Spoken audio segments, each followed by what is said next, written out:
Se lancer dans l'immobilier sans passer par la case banc, une technique, les options cessibles. On en parle dans plein d'épisodes depuis des mois maintenant avec nos experts. Aujourd'hui, on va essayer de débunker tout ça dans le dossier du jour. On va aussi faire le tour de l'actualité d'Internet, ce qui fait le buzz. On va réagir à tous vos commentaires qu'on a retrouvés sur TikTok, sur Instagram.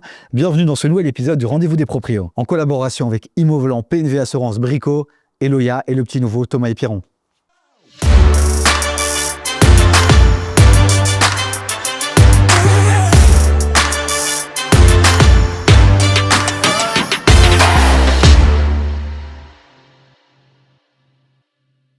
Et pour un épisode sur les options cessibles, qui mieux que Attila qui est de retour. Bonjour Attila. Salut David. Merci d'avoir accepté l'invitation. Avec Toujours plaisir. un plaisir de te retrouver à tes côtés. Tu as fait beaucoup parler de toi après ton premier passage. Bertrand de Beringimo. Merci d'être là Bertrand. Merci beaucoup. Avec cet épisode Un devenir rentier qui est, je pense, l'épisode le plus vu maintenant de toutes les saisons. Beaucoup de commentaires positifs. Attention Attila. T'es le chroniqueur le plus bankable pour le moment. Bertrand arrive tout doucement. Je vais me pousser de la chaise. Par contre, celui qui est imbattable en ce moment, celui que vous adorez, et on le voit bien dans les commentaires, c'est Vincent Gérin, El Professeur. Bonjour Vincent. Merci pour l'invitation. Je promets de m'inscrire sur TikTok pour voir effectivement C'est vrai, les séquences. Ah non, mais on a des TikTok qui percent en termes de vues et donc en termes de commentaires aussi. Et c'est vrai que je pense que la communauté attend que tu ailles leur répondre. Évidemment, justement, en fin d'émission, nouvelle séquence, Bertrand et Attila, vous n'avez pas encore connu ça, mais maintenant, en fin d'émission, on partagera les commentaires de TikTok, d'Instagram, et on vous demandera de réagir à ces commentaires. Donc n'hésitez pas, à chaque fois que vous voyez un reel, un TikTok, posez des questions, réagissez. Vous finirez peut-être dans cette magnifique émission, disponible en podcast aussi sur toutes les plateformes de streaming. Bon les amis, dans un instant, le dos du jour. On va parler de ces options cessibles. Attila, tu as souvent évoqué les options cessibles sur le plateau. Ça a beaucoup réagi sur les réseaux, donc on s'est dit qu'on allait en faire le dos du jour. C'est dans un instant, mais d'abord le tour d'Internet. On est allé voir un peu les actualités, les images, les vidéos qui font le buzz. Et je voulais revenir sûrement sur quelqu'un que vous connaissez, c'est Ismaël, qui est créateur de contenu. Je crois qu'il est agent immobilier, c'est ça, il est dans l'achat-revente aussi. Et alors, il a publié une vidéo qu'on va regarder qui est juste incroyable. Bon, vous aviez tous vu ma story avec le fameux Walid que j'ai dû expulser la semaine passée parce qu'il payait pas son loyer. On va voir un peu l'étendue des dégâts. Bon. Ah, ici, avant, il y avait une porte. Là, qu'il n'y en a plus. Les charnières sont totalement explosées. Je sais pas, on va retrouver la porte. Ah, bah, elle est là, la porte. Donc, bah, voilà, cette porte-là qui était là-bas, je sais pas comment elle s'est retrouvée ici, mais elle est ici. Les murs sont abîmés. Je vois qu'il y a une grosse poubelle au milieu de Jetki, mais bon, je vais même pas l'ouvrir parce que il doit peut-être y avoir un cadavre ou je sais pas trop. Je vois qu'on a perdu des spots aussi en passage. Je comprends pas pourquoi il m'a volé des spots. Fais un peu voir. Regarde un peu l'état à l'extérieur, regarde-moi toutes les traces qu'ils m'ont laissées. Je vois qu'il me manque pas mal de choses. Ah bah voilà, si tu veux manger, Ilias, ils nous ont laissé du vin pour célébrer leur expulsion. Ah c'est une dinguerie. Bah voilà, ici il y avait une paroi de douche en fait avant. Où elle est, je ne sais pas. Mais je vois qu'ils ont tout cassé, je sais pas ce qu'ils ont foutu. Attila, quand tu vois ça, c'est juste dingue. Effectivement, après c'est pas surprenant, c'est des choses qui peuvent arriver sur la carrière d'un investisseur en immobilier. Après, je trouve ce qui est dommage, c'est que voilà, ça donne certaines fois une image un peu tronquée du locataire, parce qu'il ne faut pas généraliser. C'est la plupart du temps des cas quand même qui sont assez exceptionnels. À côté de ça, c'est un peu triste pour Ismaël, parce que c'est une maison qu'il avait entièrement rénovée. Je pense qu'il a mis du cœur dans ses opérations, parce que c'est aussi un garçon qui est passionné par l'immobilier. Et du coup, il va se retrouver avec des dégâts qui sont assez importants, pour lesquels la couverture de la garantie locative va s'avérer être vraiment insuffisante.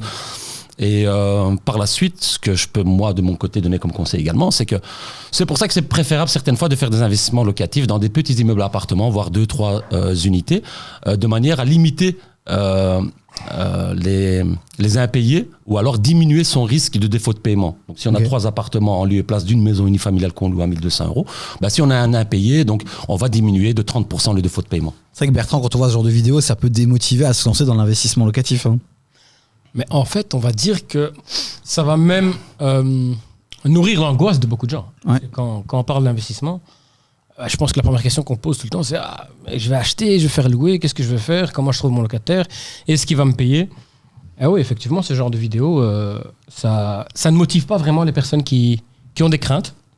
Par contre, pour rejoindre un peu ce qu'Attila disait, je ne dis pas que c'est pas ce qui a été fait, c'est pour ça qu'il faut vraiment faire attention quand tu choisis ton locataire. Alors justement, Attila, Bertrand, vous êtes dans l'investissement locatif aussi. Quels seraient les conseils que vous donneriez à ceux qui se lancent pour éviter ce genre de problème?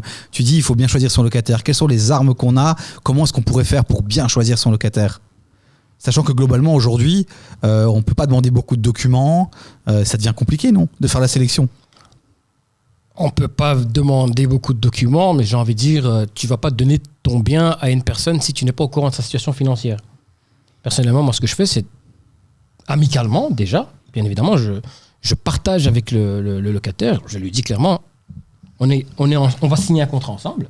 On est amené à vivre ensemble, entre guillemets, parce que je vais te donner mon bien que tu dois occuper. J'espère que tu vas bien l'occuper, donc que tu vas payer ton loyer, que tout doit bien se passer. Donc, fatalement, j'ai besoin d'un maximum d'informations de ta part. Je n'ai jamais eu de problème. Le locataire me donne l'information, mais au-dessus d'être amical, ce que j'essaie de faire, c'est de sécuriser mes finances. Donc d'abord, tu dois être financièrement capable de payer ton loyer. Ce qui veut dire qu'il me faut un maximum d'informations financières sur ta personne. Bertrand, j'entends ce que tu dis, mais la vérité, dis-moi si je me trompe, Attila, il y a une nouvelle réglementation qui empêche justement qu'on puisse demander les preuves de revenus. Oui, tout à fait. Il y a une nouvelle réglementation sur le bail locatif. Et donc, il y a quelques consignes qui ont été mises en œuvre. C'est-à-dire, on ne peut plus demander ce qu'on appelle des preuves de revenus, donc les fiches de paie ou autres. Par contre, on peut demander des preuves de ressources. C'est complètement différent. Ça veut dire que la personne, le candidat locataire, doit nous prouver qu'il a les ressources suffisantes pour pouvoir faire face à ses obligations, c'est-à-dire le paiement de son loyer. Non, mais ce pays, il est exceptionnel, Vincent. C'est-à-dire qu'on met des règles, mais en fait, à chaque fois, elles servent à rien. Puisque maintenant, on ne peut pas demander des preuves de revenus, on peut demander des preuves de ressources, qui sont en fait des preuves de revenus. Il faut juste assurer au propriétaire qu'il sera payé de son loyer, peu importe, tant que c'est légal bien sûr, mais s'il est payé, on ne doit pas non plus exiger que sa source de revenus soit son travail. Il y a aussi la discrimination, on ne peut plus faire de discrimination. Avant, on pouvait faire une discrimination presque sur le nom de famille, avec tous les préjugés qui se cachent là derrière. Tout ça est maintenant formellement interdit. Et on est d'accord aussi qu'en tant que propriétaire, on ne peut pas, même s'il y a un accord entre le locataire et donc le propriétaire, on ne peut pas faire des visites genre dire une fois par an je viendrai visiter la maison pour m'assurer que tu en prends soin. On ne peut pas faire ça. Si, tu as toujours le droit. C'est indiqué dans le bail que le propriétaire a le droit une fois par an de vérifier que le bien est utilisé de manière en bon père de famille ou de manière prudente et diligente, parce que bon père de famille ça a disparu. Parfait. Ismaël, courage à toi en tout cas, en espérant que ça ne se reproduise pas trop souvent. Vincent? Je voulais en tout cas saluer Ismaël, parce que moi ce que j'ai admiré dans cette vidéo, c'est sa bonne humeur et sa résilience. C'était incroyable. À sa place, j'aurais soit pleuré, soit été très en colère, et lui vraiment chapeau pour sa réaction. Peut-être qu'il a pleuré ou qu'il a été en colère juste avant ou juste après, mais pendant la vidéo, franchement chapeau. Et avec plaisir pour te recevoir peut-être un jour ici sur le plateau. Alors une deuxième actu rapide avant de démarrer le dose du jour. Une actu qui nous a fait sourire quand on a préparé l'émission. C'est un article du soir qui annonce que Mark Cook s'est offert la villa la plus chère de Knock. Attila, le montant il est énorme. Ouais, surtout qu'on vient de parler d'un locataire qui n'arrivait pas à payer son loyer. Ouais. Et là on parle d'une villa à 30 millions. Tu vois le paradoxe. Le grand écart, 30 millions qui est je pense la villa la plus chère de Belgique. On est d'accord Vincent? D'après la presse, oui. Alors après, il faut tout est relatif. Donc la fortune de Mark Cook, je pense, est estimée à 3 milliards. 3 milliards, c'est 3 000 millions. 30 millions, c'est 1%. Moi, si je pouvais consacrer juste 1% de mon patrimoine total à mon habitation, je vivrais dans un débarras, dans un cote à balai. Mais voilà, lui, avec seulement 1%, il peut se payer la villa la plus chère de Belgique. Après, je comprends pas très bien ce besoin de se mettre en avant et de le publier dans la presse. Mais voilà, c'est sans doute... Peut-être qu'il ne l'a pas demandé, c'est peut-être la presse qui avait besoin de faire un petit article. La preuve, on en parle aujourd'hui dans l'épisode. Ou alors c'est une question d'ego. C'est pour dire c'est moi le plus riche du village. Et c'est vrai. Après, il y a un moment quand même où il faut se faire plaisir. Donc si tu as 2 milliards passés et qu'il y a une villa qui t'intéresse, qui te fait plaisir à 30 millions, c'est la villa de tes rêves. Je pense que c'est maintenant ou jamais pour lui. Écoute, c'est le patron du Sporting Club d'Anderlecht. S'il peut investir plutôt dans des joueurs de qualité plutôt que dans des maisons à Knock, on le soutiendrait peut-être un peu plus. Bertrand, tu rêves d'habiter, c'est un de tes projets, en tout cas c'est un de tes objectifs, de peut-être avoir une seconde résidence à la mer. On a fait un épisode justement sur investir à la côte, donc on vous invite à aller voir. On mettra le lien en commentaire si je ne l'oublie pas. Mais donc on a fait un épisode là-dessus. Pourquoi toi investir à la côte, c'est quelque chose qui pourrait te plaire? Je dirais pas que c'est un rêve, mais comme je disais à Attila, ça m'intéresse. Avoir un petit appartement à la mer, c'est sympa. Le week-end, quand t'as pas envie de rester en ville, Et le marché, il y a encore des opportunités à faire là-bas. C'est encore, je suis investisseur, j'ai envie de faire de l'investissement locatif, aller targeter un peu ce qui se fait du côté de la côte belge. Ça peut être intéressant ou c'est saturé? Je t'avoue que j'avais fait quelques recherches il y a, je pense, 2 mois. Et j'avais vu quelques unités intéressantes. Ben voilà. Il y en a beaucoup, c'était des saisies et des ventes bidites. Bah oui, il y avait beaucoup de projets qui étaient intéressants. Bah parfait. Les amis, on continue le débat en commentaire de cet épisode. Le numéro WhatsApp qui s'affiche aussi. Rejoignez la communauté, posez vos questions aussi via le numéro WhatsApp. Il est temps de rentrer dans le dos du jour. Je suis super chaud parce que c'est vraiment un sujet qui ressort très souvent dans pas mal de discussions avec des potes.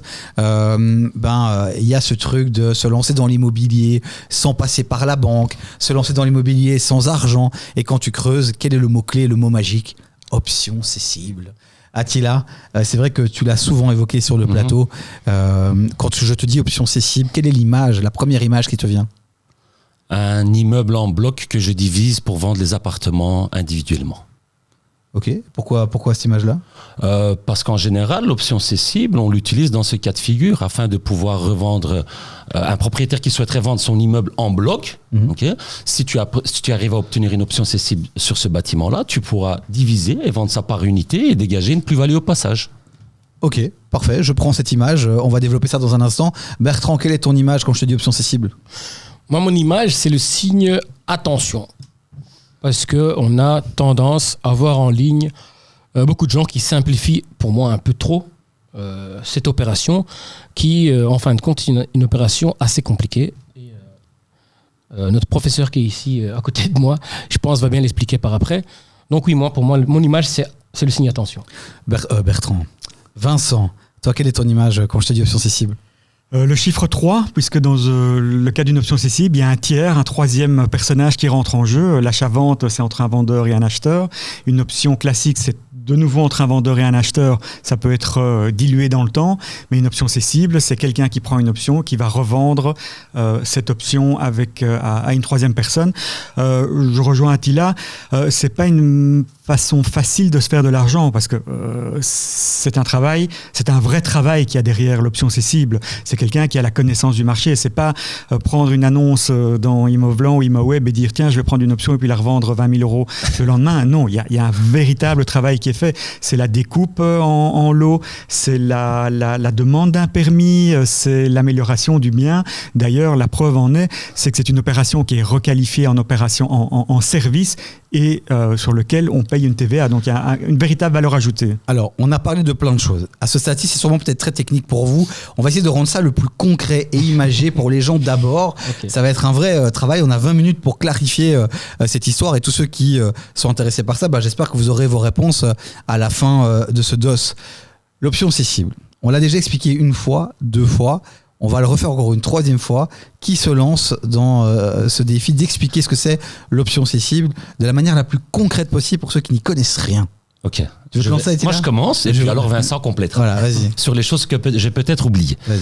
Donc, une option cessible, c'est comme je l'ai expliqué la dernière fois. C'est un droit d'achat sur un bien à un prix déterminé, à une échéance déterminée. Donc, j'ai le droit de t'acheter ton immeuble. On s'est mis d'accord sur un prix à 500 000 euros que je vais te payer dans 8 mois. Et j'ai la faculté également de céder mon droit d'achat. Okay. C'est-à-dire céder soit la totalité de l'immeuble, soit, éventuellement, si l'option est divisible, donc diviser ton immeuble en lots, en appartements distincts, que je pourrais revendre également distinctement. Mais par contre, mon obligation de te payer à la durée déterminée reste intacte. Ok, c'était très clair. Je peux te faire l'exemple vas-y. En live. Vas-y. Avec nous. Donc, Attila vend un bien. Ouais. D'accord. 5 appartements. 5 appartements. À 500 000 euros.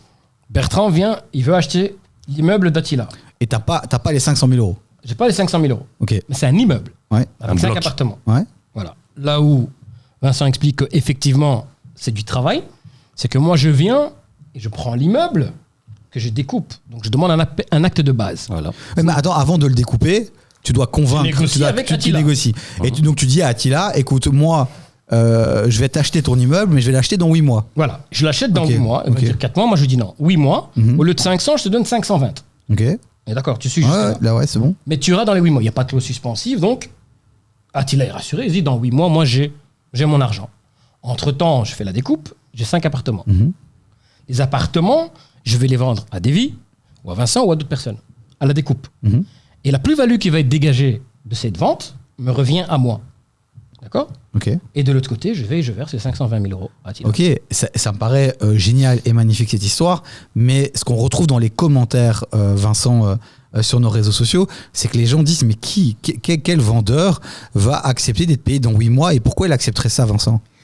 D'abord, je voudrais dire bravo à mes deux collègues. C'est clair, complet, précis, donc j'ai pas grand-chose à ajouter. 18 sur 20.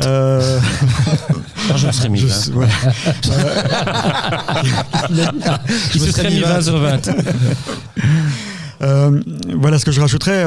Peut-être pour le compléter, c'est effectivement dans quelles circonstances on peut faire ça. Parce qu'on peut se demander, tiens, pourquoi est-ce qu'on le ferait ? Alors, on peut aussi prendre beaucoup d'exemples. On parle du marchand de biens, mais on peut parler aussi du chasseur immobilier. Je suis mandaté par quelqu'un pour chercher un bien. Je trouve ce bien. Je le trouve à 500 000 euros, mais mon client me dit, moi, je peux aller jusqu'à 520 000 euros pour le bien. J'ai fait le boulot. J'ai trouvé un bien qui lui convient. J'ai pris une option que je vais céder à mon client. Eh bien, c'est normal. J'ai fourni un boulot pour l'acheteur.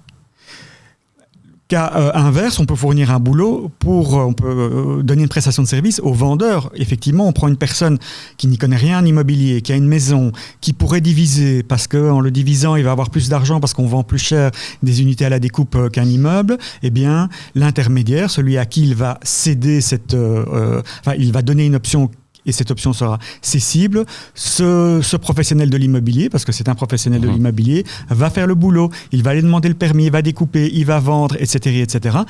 Et donc, il mérite aussi un salaire.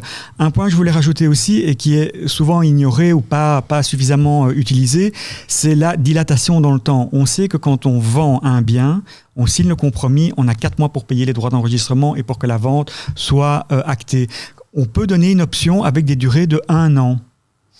C'est peu commun, mais on peut le faire. Pourquoi ? Parce qu'on sait qu'à Bruxelles, obtenir un permis, ça peut prendre 1 an. On peut donner des options avec plus de temps. Et donc, on n'est pas obligé de se dépêcher pour tout faire. On peut prendre son temps pour faire le meilleur dossier et allonger la transaction dans le temps. Je voudrais rebondir 2 secondes sur ce que tu as dit. Ce sont des professionnels. Moi, j'ai l'impression que ces intermédiaires qui s'improvisent potentiellement agents immobiliers, en fait, normalement, il faut pas être hippie là. Alors c'est ce que j'allais dire. Quelqu'un qui se dit tiens, je vais prendre une annonce et la revendre 5 000 euros plus cher. En fait, il se substitue à l'agent, ce qui est une activité. Les gens ne le savent pas, mais on ne peut pas exercer la profession d'agent immobilier si on n'est pas reconnu par l'IPI. Oui, mais là, c'est un peu une manière un peu déguisée d'être un agent immobilier. Ben oui, justement. Donc c'est quelque chose qu'on ne peut pas faire. Il faut vraiment fournir une prestation à valeur ajoutée. D'ailleurs, voilà, je le redis, c'est soumis à la TVA, donc à la taxe sur la valeur ajoutée. Attila, tu veux justement réagir sur ce que Vincent vient de dire ? Ouais, moi, je vais réagir, Vincent. Je pense que la manière dont il a essayé de développer, d'expliquer les choses est correcte. Par contre, il ne faut pas avoir d'IPI pour pouvoir travailler sous forme d'option cessible. L'IPI, en somme, c'est lorsqu'on intervient pour le compte d'un tiers. Donc, je suis intermédiaire dans une opération. Je suis le trait d'union entre un vendeur et un candidat acquéreur. Donc, en tant qu'agent immobilier, il y a des obligations déontologiques, c'est-à-dire avoir un contrat de courtage avec son client de manière à pouvoir lui trouver un candidat acquéreur. Par contre, quand on fait une opération de marchand, il n'y a aucun marchand, enfin la plupart des marchands ne sont pas IPI au fait. Non. Donc le droit de prendre une option sur un bâtiment, c'est un droit qui est éligible pour tous en fait. Il n'y a pas de réglementation spéciale. Dans les faits, tu joues l'intermédiaire dans les faits. Pardon ? Non, attends, il faut remettre les choses au clair. Il y a une nuance. Je ne suis pas intermédiaire parce que quand je prends une option d'achat, je m'engage moi à acheter le bien. Okay. Je suis un candidat acquéreur à la base. En fait. Les mots, et j'ai bien dit candidat acquéreur parce que le montage juridique est très très important. Donc quand tu prends une option sur un bâtiment, il ne faut pas oublier, une fois que tu passes, donc tu peux faire de manière ça tout à fait informelle où tu fais un document avec le vendeur, mais si tu veux la formaliser chez un notaire, tu verras que dans une convention d'option cessible, le vendeur n'est pas vendeur, il est candidat vendeur. L'acheteur n'est pas acheteur, il est candidat acquéreur. Les termes juridiques sont très très importants et le montage également, parce que première chose, tu suspends ton obligation de paiement des droits d'enregistrement dans les 4 mois. Parce qu'une option dure 8 mois. Donc déjà, c'est, on va dire, la base et c'est l'élément le plus important dans une option. C'est qu'en fait, tu as le droit de suspendre le paiement de tes droits d'enregistrement et avoir une durée plus longue. Et deuxième chose, c'est que si tu mets vendeur et acheteur, c'est plus une option, c'est un compromis. Donc là, tu te retrouves dans le cycle où Tu passes sur un Ok. cadre juridique qui est complètement différent. Ok. J'ai quand même l'impression qu'on joue un peu sur les mots et sur tout ça, mais je comprends. Juste La loi un- le permet. Juste un petit mot, je rejoins tout à fait ce que dit Attila. Ce que je voulais dire, c'était pour répondre à Davy. Quelqu'un qui fait ce genre de mécanisme, il apporte une vraie valeur ajoutée. Il ne doit pas être hippie, ça je suis tout à fait d'accord. Le cas que je voulais couvrir, c'est celui qui se dit, tiens, moi je vais me prendre 2 000 € parce que je vais organiser 2 visites. Là, ça ne va pas parce qu'il n'y a pas de vraie valeur ajoutée. Exactement. Et là, il se substitue au rôle de l'agent immobilier. Et là, il doit être hippie. Mais quelqu'un qui effectivement fait tout un montage juridique compliqué, mais pas forcément agent immobilier hippie, un avocat peut le faire, pas n'importe qui. Et justement, quelqu'un qui est un professionnel de l'immobilier, qui peut justifier de sa valeur ajoutée au dossier, peut le faire. C'est Ok. ça. J'ai l'impression quand même que c'est une sorte de niche qui permet à des gens qui veulent se lancer dans l'immobilier de pouvoir s'improviser comme un peu agent immobilier, quoi. Ou expert en achat-revente. Moi, Voilà. je dirais pas agent immobilier. Effectivement, quand tu le vois un peu de l'extérieur, tu as l'impression que c'est peut-être une transaction où on est intermédiaire de nouveau entre deux personnes. Mais la grande différence, c'est que l'agent immobilier n'a pas d'obligation d'acheter son bien, Ouais. le bien qu'il commercialise. Tandis que quand tu te portes candidat à l'option ou tu es preneur d'option, mais si tu n'arrives pas à le céder, tu as l'obligation de racheter ce pas bien. pas toujours. Tu peux laisser une clause de sortie, en effet. Ouais. Mais tu prends quand même une obligation Le qui est... vendeur est obligé de vendre si l'acheteur, enfin si le détenteur de l'option lève son option, Ouais. mais celui qui obtient ou qui est déteneur de l'option n'est pas obligé de la lever. Et le vendeur ne peut pas vendre à un tiers pendant Voilà. toute la durée de l'option. l'option. Donc il donne une option pendant 6 mois et après 3 mois il trouve un candidat qui lui offre plus, même le prix, un prix supérieur au prix de l'option. Il ne Exactement. peut pas vendre. Il doit donner le droit de priorité à celui qui obtient l'option. On va revenir sur les risques potentiels si jamais on n'arrive pas à vendre dans un instant. Mais d'abord, quelques exemples concrets des profils de vendeurs qui seraient susceptibles d'accepter de vendre une option. Enfin, de céder une option. Parce que moi, quand je vends, j'ai envie d'avoir mon argent directement, j'ai pas envie d'attendre 8 mois ou 1 an. Donc pourquoi je céderais une option à un mec qui potentiellement va me vendre ma maison? Bah, c'est soit que tu es dans une situation qui est complexe, c'est-à-dire que tu es propriétaire de 2-3 biens, tu veux vendre la totalité en une seule fois, ou tu as 2 maisons jumelées, ou tu as une maison avec un commerce, avec un entrepôt arrière, un terrain arrière, tu veux qu'une seule vente.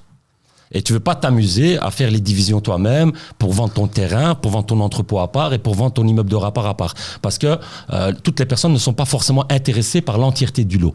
Donc si quelqu'un se positionne, je viens, je dis écoutez, voilà, vous en voulez combien? Tel prix, moi je m'engage à tout vous acheter, mais je vais vous payer dans 8 mois parce que je vais avoir le temps de me défaire du terrain ou éventuellement du commerce et je vais garder que le résidentiel dans le lot que vous me proposez. À ce moment-là, le propriétaire vendeur va se dire bah, je suis intéressé, de toute façon il s'engage à me payer à l'échéance. Donc entre-temps, ce que lui va en faire, ça me regarde pas. Moi, ce qui m'intéresse, c'est de signer un seul acte de vente. Ok. Et avoir un candidat et ne pas me retrouver, après avoir vendu, par exemple, mon immeuble de rapport avec le terrain ou l'entrepôt qui est juste à côté, sous les bras. J'ai un autre exemple si tu veux. Vas-y. En plus, c'est un vrai exemple. Donc, t'as un mec qui a un bâtiment, 4 unités, complètement ravagé. Les 4 unités. Mais le prix, il est élevé pour acheter tout le bâtiment. Donc, tu auras du mal à avoir une personne qui va venir prendre ce risque, disons 700 000 €, pour un montant pareil. Moi, j'achète. Oui, toi, je sais que tu l'achètes. Tu achètes sûrement celui-là. tu vois. Mais par contre, un citoyen normal, pas Attila, donc va peut-être accepter de faire le petit risque. Ça veut dire quoi? En fait, l'appartement ravagé, entre guillemets, il va l'acheter 200 000. Il fera ses 50 ou 100 000 € de travaux et il aura son appartement à Excel de 300 000 €. Ce qui est top à Excel. Et donc, du coup, tu as divisé le risque de ce bâtiment de 700 qui est complètement ravagé en 4 petits appartements de 200 000 €. Ok. Donc aujourd'hui, vous êtes tous les 3 d'accord pour dire que les options cessibles, ça existe encore aujourd'hui, ça se fait. Il y a moyen encore de trouver des opportunités pour pouvoir se lancer dans l'immobilier en travaillant d'abord avec les options cessibles. Vincent. Je suis à la fois d'accord et pas d'accord. Oui, ça existe toujours, mais dire que c'est pour se lancer dans l'immobilier, là, je suis pas d'accord parce que ce sont des mécanismes que seuls les professionnels qui ont déjà une expérience en immobilier peuvent mener à bien. On ne s'improvise pas lotisseur, on ne s'improvise pas demandeur d'un permis pour diviser un immeuble de bureau, on ne s'improvise pas chasseur immobilier. On doit avoir de l'expérience.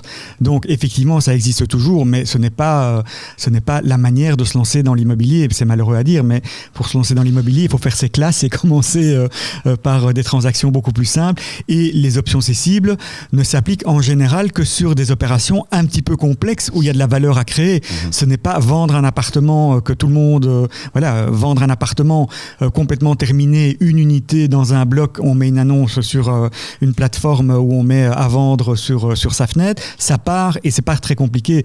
Les options cessibles, ça ne se manifeste que dans des opérations complexes où il y a de la valeur à créer. Ouais, moi je suis entièrement d'accord avec Vincent. Vous irez C'est boire un vraiment, moi je café, trouve que c'est un outil qui est destiné aux professionnels. C'est pas fait pour se lancer. Tu arrives à gérer ces processus-là à partir du moment où tu as une bonne expérience dans l'immobilier, surtout dans la partie juridique de l'immobilier. Et Je comprends que vous disiez ça, mais on voit quand même de plus en plus, il y a même des gourous de l'immobilier qui reviennent avec des formations en disant lancez-vous avec l'option cessible, c'est une bonne manière de faire. Ben non, parce que résultat des courses, à partir du moment où nous, professionnels, nous souhaitons travailler avec cette méthode-là pour des projets qui sont tout à fait concrets et corrects et qui ont vraiment une utilité derrière, comme le signalait Vincent, ben on se retrouve certaines fois avec des notaires qui disent option, hors de question, je ne veux plus entendre parler. La majorité. Pourquoi ? Parce que ça a été utilisé de manière maladroite par des personnes qui n'ont pas les compétences, qui ne sont pas formées, qui ne sont pas aptes à pouvoir gérer tous les mécanismes qui engendrent une option cessible. Et du coup, aujourd'hui, les professionnels ont plus de difficultés à pouvoir s'en servir parce que ça a commencé à avoir mauvaise presse à cause d'une mauvaise utilisation.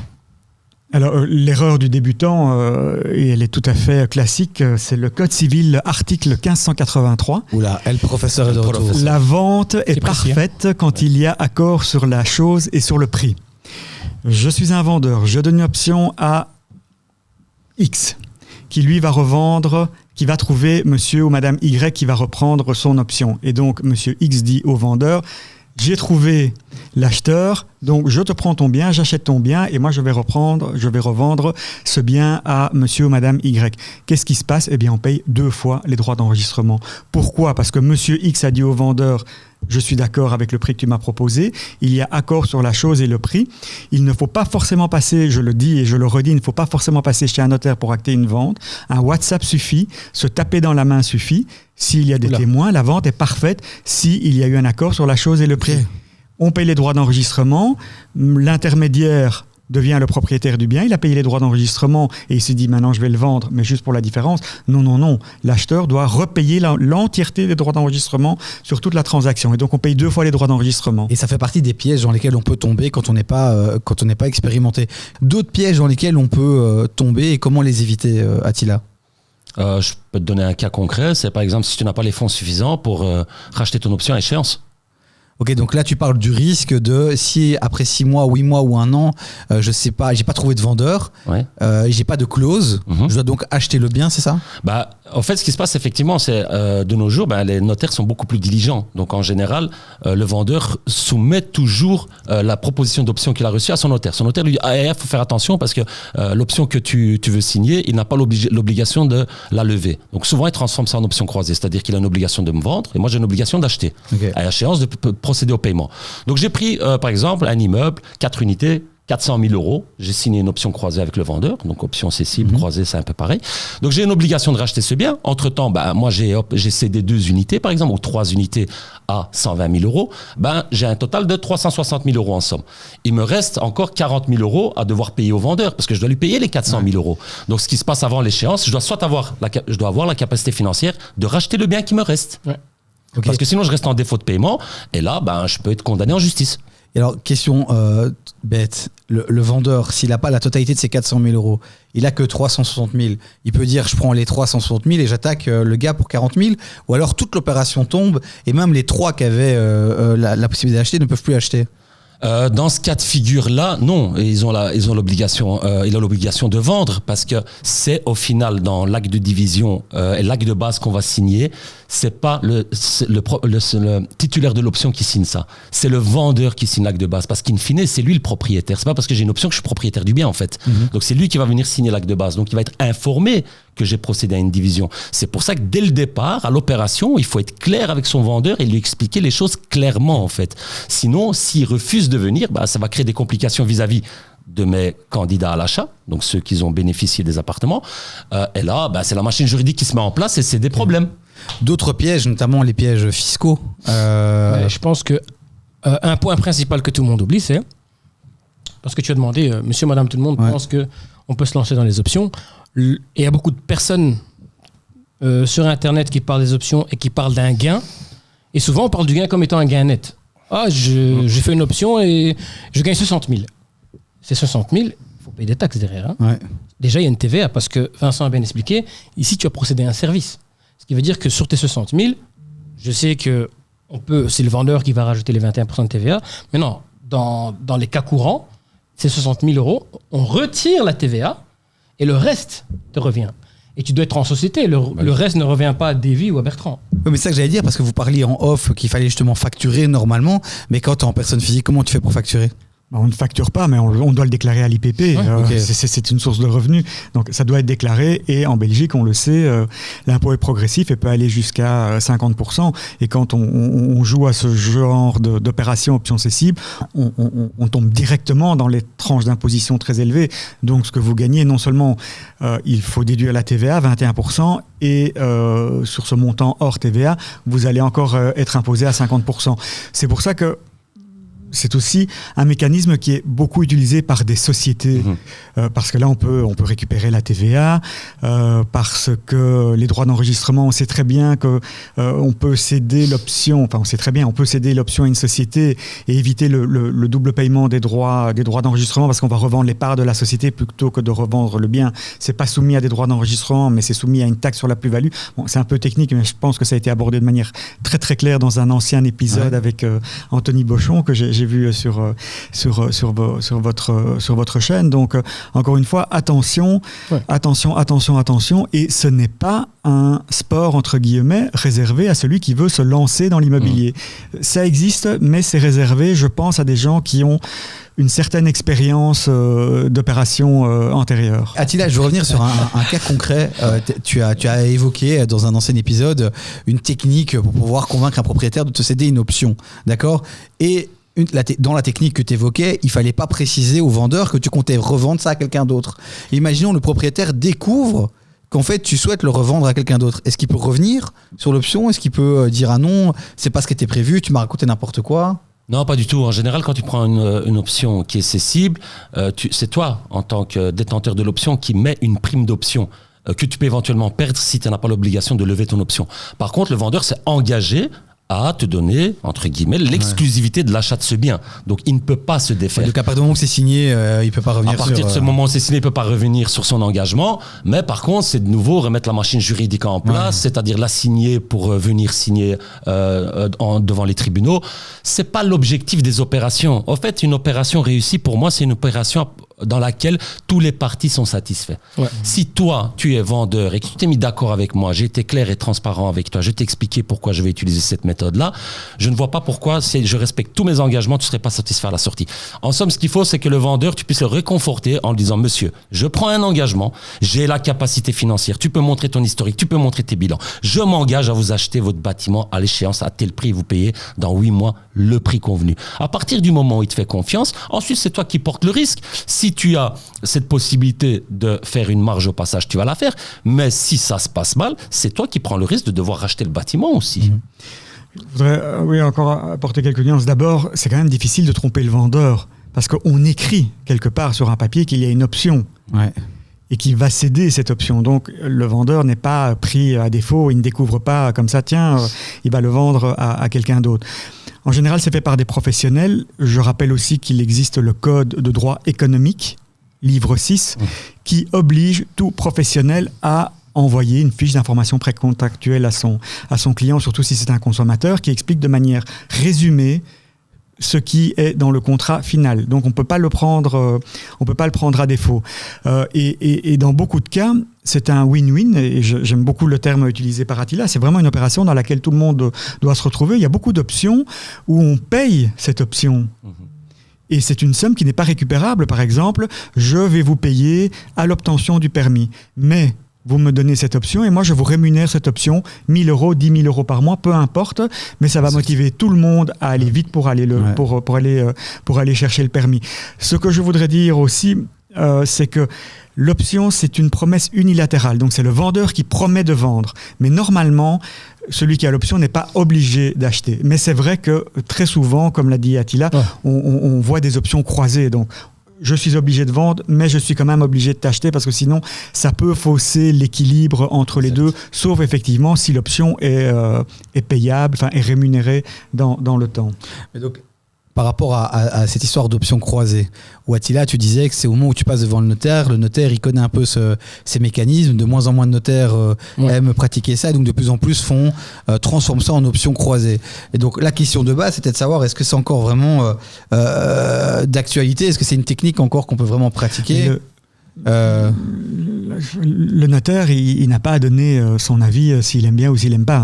Dans les faits, c'est... Oui, mais bon, voilà. Si les parties... même, ils sont plus commerciaux que notaires sur ce sujet-là. Si les parties s'entendent dans le fait que c'est pas une option croisée, le notaire, c'est un fonctionnaire de l'État qui traduit la volonté des parties dans un contrat.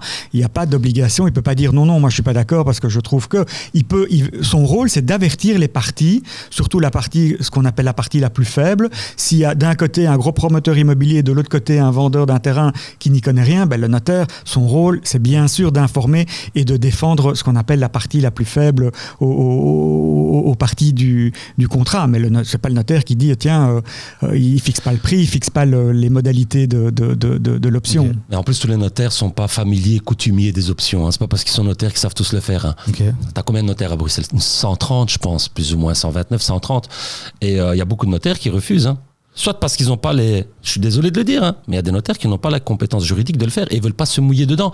Parce qu'en fait, le plus grand combat, la plus grande difficulté pour un notaire et le risque, c'est que le document soit mal rédigé, soit mal monté et qu'il y ait une requalification par le fisc de vente en triangle. Et là, c'est la catastrophe, en fait. Parce que chaque intervenant dans l'opération est susceptible de payer les droits d'enregistrement, plus encore une fois les droits d'enregistrement à titre de demande. Donc, on peut se retrouver sur une opération à 3, payer 6 fois les droits d'enregistrement. Tu t'imagines, sur 500 000 ?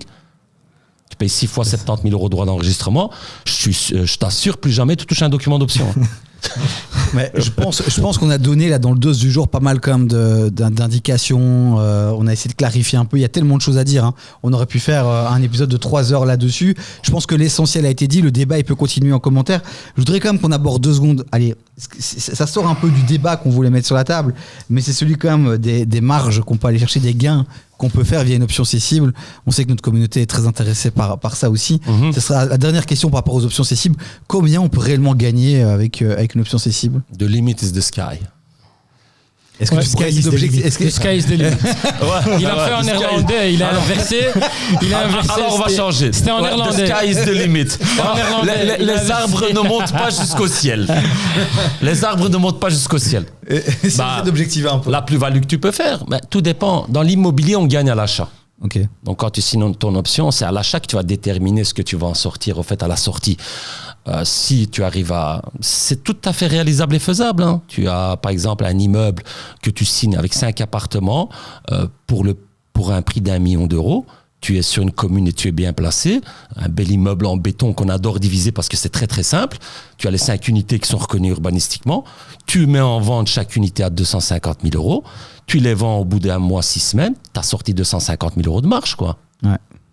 Tu fais 25% sur une opération où au final, tu as peut-être mis 5 000 ou 10 000 ou 15 000 euros pour bloquer le bâtiment. Donc, c'est vrai que sur fonds propres, l'effet levier peut être énorme. Oui, c'est vrai que la marge, c'est pas avec les options cessibles, c'est pas un montant qui a été déterminé. Ça va être toi et ta capacité à pouvoir vendre après au bon comme prix. Pour tout, Bien je pense que ça dépend du risque aussi. Ouais. Plus le risque il est élevé, plus tu vas gagner. Ici, le risque il n'est pas élevé pour Attila parce qu'il joue à Monopoly tous les jours. Donc, mais pour le citoyen normal, plus le risque il est élevé, parce que tes connaissances sont pas au même niveau que ceux des grands professionnels, plus tu vas gagner. En général, moi je dirais que c'est 20%, Attila. Ouais. Mais prenons un cas assez classique. Je suis propriétaire d'un terrain où il n'y a rien dessus, avec une affectation du terrain complètement improbable pour faire une promotion immobilière. Je vais voir un lotisseur ou un développeur immobilier qui prend une option et qui, lui, va chercher le permis de changement d'affectation du sol, le permis de lotir, le permis d'urbanisme, qui prend le risque de construction, etc. Il a transformé un champ de pommes de terre à 10 € du mètre carré en une terre constructible avec une incidence terrain de 500 € du mètre carré. Il a fait gagner 100 fois son investissement au vendeur. Il est normal qu'il se fasse rémunérer de manière correcte. Celui qui dit, ton appartement il est un peu pourri, je vais mettre une couche de peinture dessus et je vais le vendre 5 000 €, il va gagner moins. Mais voilà, tout travail mérite salaire. Exactement. Et toute marge est proportionnelle aux gains qu'on arrive à faire. Et souvent, encore une fois, comme c'est fait par des professionnels de l'immobilier et qu'on cherche une relation win-win, il faut que tout le monde participe au partage du gâteau. Le vendeur aussi, il ne faut pas coincer le vendeur. Il faut lui dire, tu vas me donner une option, je sais que pour toi ça te fait mal parce que tu vas peut-être toucher ton argent dans 1 an ou dans 10 ans, quand le permis sera là, mais voilà mon business plan, voilà ce que tu vas gagner. Est-ce que tu prends le risque, oui ou non, de le faire avec moi ? Je vais te donner un cas pratique. Et ce sera le dernier cas pratique. C'est bien que tu parlé du terrain. Regarde, il y a 6-7 ans, là on va comprendre vraiment pourquoi une option, dans des cas légitimes, en dehors de juste gagner de l'argent, ça peut être quelque chose d'important et d'intéressant. Okay. Et je pense que c'est l'essence même de l'option. Je suis sûr, donc je rencontre un propriétaire donc, qui a un terrain, c'est rue de la Laiterie, Anderlecht. Il y a un P sur S de 1,1. Le terrain fait donc 3 parcelles réunies, 5000 m². P sur S, comme l'a expliqué Vincent lors de la dernière émission, c'est ton droit constructif par rapport à la surface plancher et à la surface du terrain. C'est précisé. Donc ça veut dire qu'on peut construire plus ou moins 5500 m² sur ce terrain-là. Mais c'est 3 propriétaires. Donc il y a un master plan qui a été établi par la commune. Donc c'est un master plan, ça te donne des prescriptions quant au gabarit constructible sur l'ensemble des terrains. Donc on a un propriétaire A, B, C. 3 terrains. Propriétaire A à 3000 m², propriétaire B à 1500, propriétaire C à une toute petite maison avec une parcelle de 500 m².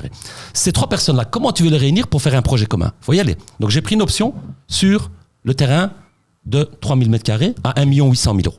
J'ai pris une option sur le terrain de 1500 m² qui était à côté à plus ou moins 600 000 €, je pense.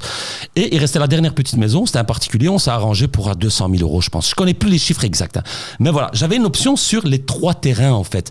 Donc moi, j'ai pu convaincre chacun des propriétaires de me donner une option sur leur terrain, ok, afin qu'on puisse développer un projet commun. Là, il y avait, et pour me prémunir du risque, j'ai dit que mon option est valable uniquement si j'arrive à obtenir l'option de l'autre. L'option de l'autre est valable uniquement si j'arrive à obtenir l'option de l'autre. J'ai pris les 3 options. Okay. Donc j'avais les 3 parcelles à ma disposition. Je me suis rendu chez un promoteur, VOP, Van Overstraten. C'est les propriétaires du Kinetic, c'est des centres de stadium, etc., qui font beaucoup d'immobilier. Je lui ai cédé l'ensemble de mon option sur les 3 terrains parce que eux font de la construction. Donc je leur ai cédé ça. J'ai facturé, je pense, 80 000 € hors TVA pour la cession de l'option. Mais ça justifie le travail que j'ai fait en amont, ce qui expliquait Vincent, parce qu'il y a un vrai travail derrière, en fait. Tu vois, et il y a une finalité à ces options, une finalité économique, c'est-à-dire réunir les 3 parcelles pour en faire un projet immobilier. Merci. Je connais très bien la famille Van Overstraten et je suis certain qu'ils ont payé la facture d'Attila avec un grand sourire parce que le job a été bien fait et qu'ils ont pu vraiment... Ils ont gagné de l'argent aussi à la fin de la journée. Ils ont construit 5000 m², je sais plus, c'est une 50. 80 000, t'as été gentil, hein. J'ai été gentil, mais je devais aller vite parce que j'avais quand même peur qu'on me mette la pression, tous ceux qui avaient les options. Écoute, de temps en temps, il vaut mieux un peu de quelque chose que tout de rien. Voilà. Donc la vie m'a appris ça. J'aurais pas dit mieux. Le débat va continuer en commentaire de cette vidéo, les amis. On compte sur vous, le WhatsApp de l'émission aussi. Merci pour avoir livré un peu les clés finalement de votre business aussi. Parce que c'est vrai que vous êtes de plus en plus nombreux à vous positionner sur ce type d'opération. Après, le sujet est tellement vaste et tellement technique. Ce qu'il faut pour pouvoir vraiment expliquer les options cessibles dans tous ces détails, c'est avoir un tableau blanc où tu peux expliquer tous les cas de figure que tu as. Parce qu'il y a des cas de figure, il y en a quand même quelques-uns. Donc, pour pouvoir maîtriser l'outil dans son entièreté, il faut vraiment avoir du visuel sous les yeux. On fera une petite chronique avec ça, c'est dans la formation que j'ai pas encore préparée. Qui va venir bientôt. Hein? Et on va terminer avec le React, les amis. On va chercher les petits commentaires sur Instagram, TikTok de notre communauté. On vous fait réagir. C'est un peu un droit de réponse finalement pour vous. Et Bertrand, il y a un des TikTok qui a bien marché pour toi. C'était sur investir en privé ou en pro, où tu avais mis en garde sur le fait de pouvoir être potentiellement requalifié quand on faisait un peu trop de transactions immobilières en privé en particulier. Et donc, tu as Logan qui s'inquiète et qui se dit quel est le risque d'être qualifié si je me retrouve avec 8 immeubles. Aujourd'hui, j'en ai 3. Enfin, j'en ai 4 puisqu'il en a un en plus en résidence principale. Il a un peu peur. Ici, le truc, c'est, comme on avait dit en fait, il faut que tu puisses justifier que ce n'est pas ton activité principale. Maintenant, lui va passer de 3 à 8. Je sais pas si je connais pas le laps de temps, ça c'est une première chose. Et puis en toute honnêteté, le gars, si on peut être d'accord, 8 immeubles, ça fait déjà beaucoup. Voilà. Donc il faut qu'il puisse lui justifier que c'est pas son boulot. Donc est-ce qu'il cède tout ça à une agence immobilière? Est-ce qu'il y a des personnes qui gèrent ça? Ou est-ce que lui il est au chômage et tous les matins il met la peinture dans ses appartements, il fait les rénovations lui-même? Donc je dirais oui. Bien évidemment, c'est relatif, c'est à lui à pouvoir montrer qu'effectivement, c'est pas son revenu principal ou c'est pas son métier de base et qu'il fait autre chose. Mais j'aurais tendance à dire qu'à partir du moment où tu passes de 3 immeubles à 8 immeubles, c'est difficile de justifier qu'effectivement tu ne dois pas être qualifié. Et c'est vrai que dans cette vidéo, je pense qu'on avait évoqué le chiffre de 1,5 million, 2 millions. Et là où il s'inquiète, c'est ce qu'il dit à partir du 5e immeuble que je devrais atteindre les 2 millions de crédits. Mais c'était Ken en fait, je pense qu'il avait parlé de ça justement, et Ken qui disait qu'à partir de 2 millions en banque, potentiellement on pouvait être alerté sur le fait que 2 millions en immobilier, rendement immobilier 5%, ça fait 100 000 euros par an. 100 000 euros par an, il y a moyen de vivre très très confortablement. Ouais. Donc on a substitué son activité principale par de l'immobilier, donc ça devient son activité principale. Préqualification. Okay. Je vois que le temps il avance à une vitesse. On va faire un dernier commentaire. Malheureusement, c'était sur le TikTok qui avait très bien marché sur combien coûte la maison de vos rêves. Et c'est vrai que tu avais voulu faire une démonstration pour montrer que finalement à Bruxelles, c'était extrêmement compliqué aujourd'hui de devenir propriétaire. Et tu avais pris le prix médian, tu avais pris le prix moyen d'une maison, c'était 550 000. Et tu as BAR Coligny qu'on salue, qui commente et qui dit pourquoi acheter une maison quand on démarre sa carrière, pourquoi ne pas commencer par un studio puis un appart? Alors quelques petits commentaires sur cette vidéo. D'abord j'ai parlé de prix moyen, j'aurais peut-être dû parler de prix médian. La différence en 2 mots, la moyenne on prend tous les prix, on les additionne et on le divise par le nombre de biens dont on a pris les prix.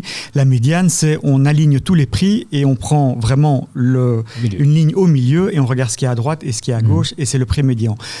Dans le monde immobilier, le prix médian est plus significatif que le prix que le prix moyen d'un immeuble.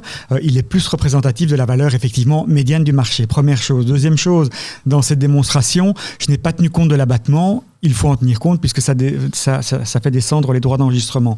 Alors pour répondre de manière plus concrète à la très bonne remarque de Béa, moi ce que je dis c'est acheter un bien quel qu'il soit. Ça peut être une maison si on a les moyens, ça peut être un château, mais je ne pense pas que ce soit le meilleur investissement du monde si on a les moyens, mais si vous avez juste les moyens d'acheter un petit studio, faites-le.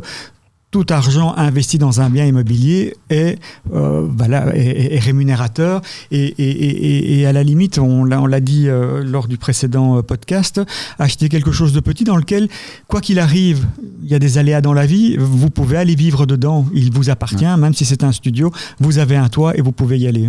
Ben voilà, une réponse pour toi, Béa. Merci d'avoir réagi. N'hésitez pas, vous aussi, à commenter. On n'a plus trop le temps pour cet épisode-ci. Mais à chaque épisode, en fin d'épisode, on reprendra vos commentaires et puis on demandera à nos experts de vous répondre. Un droit de réponse, c'est le React dans cette émission. Merci Attila, merci Bertrand, merci Vincent. Il y avait tellement de choses à dire sur les options cessibles. J'espère qu'on a pu un peu clarifier encore un peu plus ce sujet dont tout le monde parle. Enfin, beaucoup de gens parlent de ces options cessibles. Voilà, le débat continue sur le WhatsApp. On prend même pour un mythomane quand j'explique que c'est possible. Voilà, effectivement. C'est fou. Je communique des informations et on me reproche d'expliquer des choses. Écoute, c'est comme ça, c'est ça. N'hésitez pas à challenger, on est là pour ça. Et Attila vous prouvera par tous les moyens que ce qu'il raconte est souvent vrai. Toujours vrai. À cœur vaillant, rien n'est impossible. Oh là là, beau. Quel mot de la fin. À partir du moment où tu es bien formé, tu as de l'expérience, c'est ce message que je veux délivrer, c'est que voilà, c'est pas un outil qui est donné à tout le monde, mais si on est bien formé, si on a de l'expérience dans l'immobilier, c'est un outil formidable avec lequel effectivement on peut de temps en temps faire des belles plus-values. Et puis c'est l'occasion de rappeler aussi que si vous êtes autour de cette table, c'est parce qu'on a aussi un peu screené ce que vous faites et on n'est jamais à l'abri que tu nous fasses un petit truc suspect, mais je veux dire, on sait que vous êtes des professionnels, vous avez les chiffres qui le prouvent, votre parcours le prouve, donc on fait pas venir des touristes ici autour de cette table, les amis, mais n'hésitez pas vraiment, si vous avez des questions à vous poser, vous avez des doutes sur certaines choses, commentez sans vous emballer, sans être insultant, et nous, on vous répondra. Voilà, au moins c'est dit. Magnifique. Les amis, merci. On remercie nos partenaires, évidemment. Merci tout le monde. Parce que sans les partenaires, il n'y a pas d'épisode, il n'y a pas d'émission, il n'y a pas tout ce contenu gratuit qu'on vous offre quasi tous les jours sur nos réseaux. Et on remercie évidemment nos partenaires Imovlan, Brico, PNV Assurance, Eloya et Thomas Epiron.